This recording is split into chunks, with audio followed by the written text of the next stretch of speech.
This is one of the most shared football images of the entire World Cup. You've probably seen it, or one like it. What you might not know is how it was made. There was no photographer on the touchline, no pitchside lens, no media pass, nobody in the stadium at all. It was shot off a television in a flat in Paris by someone watching the same broadcast as you. Her name is Florence Pernet, and she's a real sports photographer. She shot PSG, she shot the Olympics, but she didn't have accreditation for this tournament, so she did something stranger than just staying home. She pointed her camera at her own TV and photographed the screen. And here's the question I couldn't shake. Why does a photo of a television feel more like the World Cup than a £20,000 lens 6 feet from the goal?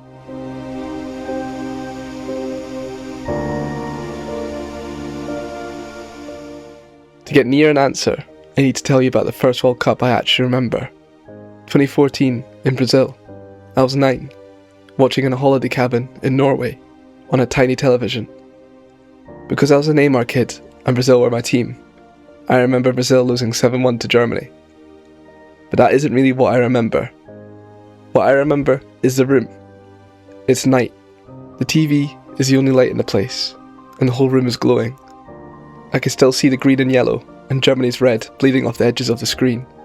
I remember my parents' faces as the goals kept going in, and I remember being completely gutted because at 9, Neymar going out felt like the end of the world. None of that is sharp though. It's all soft and a bit rough in my head, like a tape left out in the sun. And here's the part that matters. A while back, I watched those goals back again in full HD. Every detail you could ask for. It didn't change a thing. It gave me the goals back as facts, what happened and when, but it couldn't give me the room. It couldn't give me the night, or being 9 years old, or my dad's face. So at some point, two images split apart. The accurate one, and the one that actually means something, and they stopped being the same picture. And if the version that means something isn't the accurate one, you would assume it's the texture doing the work, the grain, the softness, that the roughness itself is what made it stick. I don't think it is though, and my own head is the proof. Because when I think about 2014, I don't just get a glow, I get specifics. Suarez scoring against England after Gerrard's header dropped straight into his path. Joe Hart screaming for the ball against Italy, and Sturridge scoring in that same game. Suarez biting Chiellini, and the whole internet losing it. James Rodriguez against Uruguay, taking it on his chest and turning it into the goal of the tournament. And who can forget Götze in the final? I can reel all of that off, and not one of those memories is about picture quality. They stuck because of what was at stake, and how they made me feel. The texture is just the wrapping the memory came in. It was never the reason I kept it. Which leaves a better question.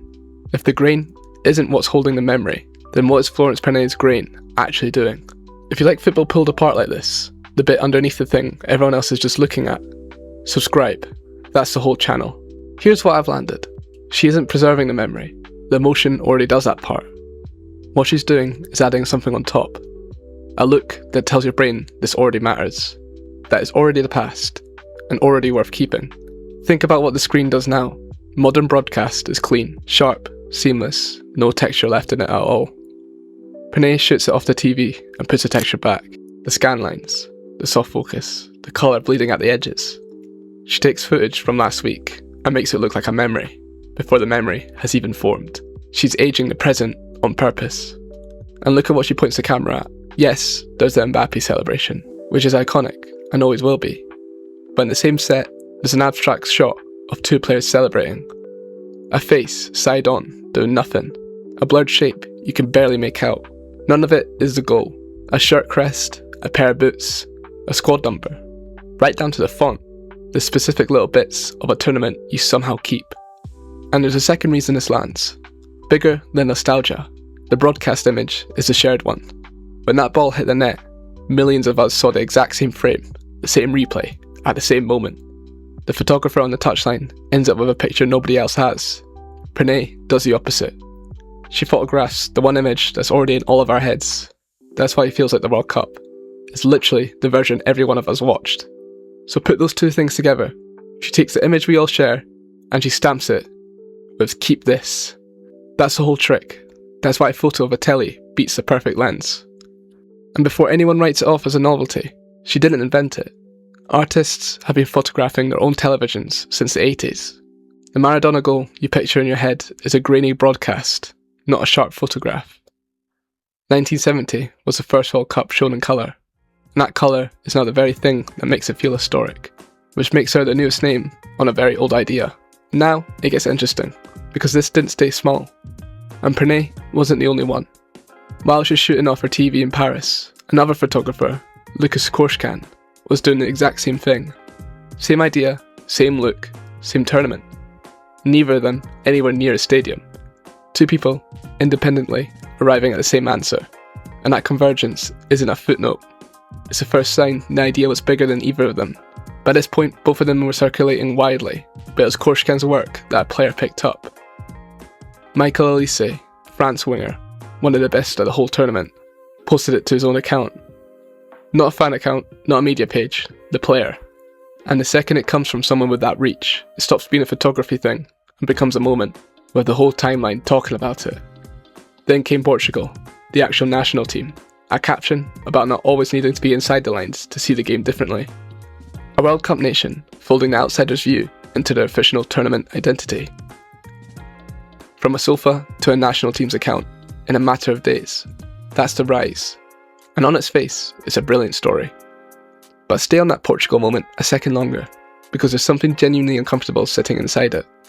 It took about 48 hours, 2 days, for an outsider look, the whole point of which was that it came from outside, to get swallowed by the inside. The moment the aesthetic worked, it stopped being a way of seeing. It became a style you can slap on anything, a filter. And football is already halfway through doing exactly that. The film grain kit launches, the fake VHS edits, the washed out nostalgia look, stuck onto a match that finished last Tuesday. And this is where it loops back to my 7-1. The reason that memory carries the weight is that it earned it. 12 years of carrying it, a 9-year-old's actual heartbreak.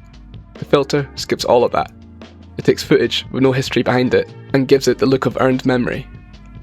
It makes last week look like 1998, whether last week did anything to deserve it or not. So, which is it? The smartest, most emotionally intelligent thing happening in football imagery right now? Or a hollow trick that works on us anyway, because we're all suckers for anything that looks like the past? Honestly, I think it's both at once, and I don't think you're meant to choose. But strip all of that away, the copies, the brands, the wave of grain filters coming to a kit launch near you, and none of it touches what she made. Because Florence Pernet didn't sit down in front of her television with a strategy. She chose not to apply for accreditation. Her words, because she reckoned the World Cup in the States would be enormous and chaotic to cover, and she'd rather just watch it from her flat in Paris. That's not a marketing decision. That's just someone who loves football looking at it properly. The copies will hollow it out. They always do. But the originals stay true because they came from something real to begin with. She took the most common experience in all of football, the one nearly every single one of us actually has, and she treated it like it deserved to be kept. Turns out, it always did. Let me know down in the comments on how you feel about this. This is Byline. Thanks for watching, and I'll see you in the next one.